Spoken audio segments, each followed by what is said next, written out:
Minnesota State postgame press conference. The Mavericks defeated Winona State today at Blakeslee Stadium, 47-21. We'll begin with an opening statement from Coach Hoffner, then we'll open it up to questions for him and players Jefferson, Mobry, and Sam Backer. Thanks, Nick. Great day to be a Maverick. Love the crowd here today. We were wearing pink for a good cause, Tackle Cancer game, Randy Shaver Fund. Just really appreciate all the support, and family weekend. Big weekend for all the folks coming to town to visit their loved ones in town. We have a lot of players that have a lot of loved ones in town as well, but I thought it was a very business-like kind of game. I thought we started out very focused. Sam Backer took it to pay dirt on an 80-yard drive, which was really impressive for us to put that ball in the end zone. And then we went for two. Unfortunately, we did not convert that. But we came right back with Jake Cicero had a big play for a touchdown. Then we had Sam Backer get in the end zone again to open it up 20-0. So I thought we had a great start, and in the second half we had even a bigger start with Jefferson, the turnover machine we call him. He's had a turnover in the last 4 games. This one he took to pay dirt and scored a touchdown, which was a huge part of the second half. Any ambitions that they may have had were definitely squashed at that point in time. And Cade Stingle followed up his great performance with a interception for a touchdown of his own. And then Antoine Johnson also got a interception, and we kicked a field goal. So it was pretty fast and furious for us to get 17 points in the second half. And, you know, the guys played hard. The coaches did a great job putting them in positions to make plays. And I thought, you know, guys like Grant Guyette, Mitchell Thompson, you know, the offensive line, you know, there's a lot of unsung heroes. Carter Henderson had a banner day for himself, his PR, which was outstanding. And then our whole defense did a really good job for the most part, almost all day long. A lot of impressive stuff. And, you know, can't do it without great players and great coaching, and hats off to everybody who contributed to this 1-0 victory. Yeah, so this is so I guess I'm going to sum up for Jefferson, our coach. This is the second straight home game where defense has come out in the second half and just made big play after big play. What is it about the adjustment period at halftime that's allowed you guys to dominate early on in the second half? Yeah, I mean, at half we talk about starting off hot. I mean, turnovers are huge for us. I mean, we need them to get the offense going. Coach T really preaches that, to come out hot, punch him in the face, and, you know, get the ball back for the offense. Is it fair to say you're starting to get comfortable here now at MSU, Jefferson? Yes, for sure. Cool. And then open it up for the offense. I mean, 23-0 out of the gate. I mean, just how crucial was it to not only just, you know, score first, but just take control of the game by 3 possessions out of the gate like that? I think it's huge. I mean, it feels good to just get comfortable knowing that you're up by a few scores. And I know Mitch, you know, coming into a game after having Max with an injury, like, it feels good to see him get really settled with the offense and being confident. And I think our offensive line, like, I mean, you should see how excited they get on the sideline when we're up by a few scores. It's really motivating.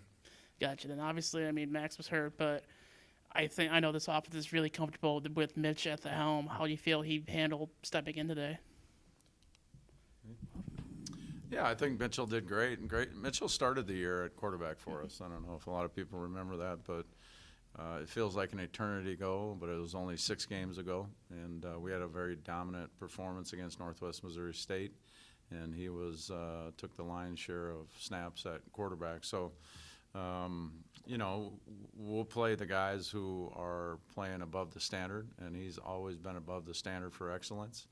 And we're very comfortable with his prospectus and helping us win football games. And we have a formula and a recipe that we like to put our thoughts into all the time, and how we win games, and he's definitely a big part of that moving forward.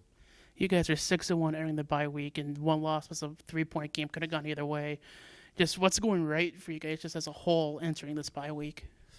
Well, I think you know, there's a few games that could have gone either way. There's a lot of games that we did dominate, and even though it maybe not felt like it, but we definitely wore a lot of people down in 4 of the games that we won, and a couple of them were definitely contested for some time, but we have the potential to dominate teams, but we're only as good as our next snap. And unfortunately, we're really hot right now, and we have to take a break. So it's a catch-22. You know, you have a bye week, and you know we've got to try and get healthy, but we also got to keep the saw sharp at the same time. We can't just put it on the shelf and expect to be great coming out of the gates. So last year we weren't so great coming out of the gates after our bye week. We'll do things a little bit differently this week to try and get that magic formula and recipe and get it right. We are a fairly young team, but not anymore, right? When these young men, we have a lot of guys in their first year of playing time that are playing a lot. One of them's Jefferson, obviously, and they're mature now. They're experienced. There are no, oh, he's a young guy, or, oh, it's his first year. I don't buy that anymore. They're into a point where they're deep into their college career, and even if it's their first year, we expect them to excel and play at a very high level, and that's the key moving forward is can we sustain what we've built and developed and do the things that we want to do when we need to do them. And we'll have to come back after a bye and have to play a Wayne State team on the road, which is going to be a tough, tall order to fill coming out of a bye. I know Grant's kind of, at least in my eyes, kind of flown under the radar with the ability he's able to do productivity-wise. How huge was it for him to see 127 yards and a touchdown on a game where we had to step up as a top receiving option? Yeah, very impressive game for Grant Guyette. I thought he had some great catches, some key catches in crucial moments. Scored a touchdown. Could have had another one, very close. Did a lot of really fantastic stuff, and that's who he's been all year long, though. He's just been in a little bit of the shadow of Trayshawn Watson, but Grant's a marquee player. He's a big-time playmaker. He's done great work up until today, and today was just another showcase of his skills, talents, and ability. Last question, any updates on Max and Trayshawn? Excuse me? Any updates on Max and Trayshawn?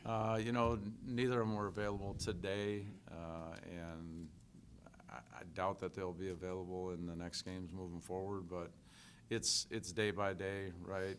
You have to play with the guys that you have, and it's unfortunate that we've had 8 guys today that were supposed to be in our 2-deep rotation that were not on that football field. So we're hoping to get a couple of back here soon so that we can try and get to full strength and try and compete for a championship, right? Every game we got to ask for a little help, but we also got to take care of our own business, and that's crucial moving forward. That's all I got. Thank you. Thank you, Coach. Thanks, guys. Appreciate it. Good job, guys.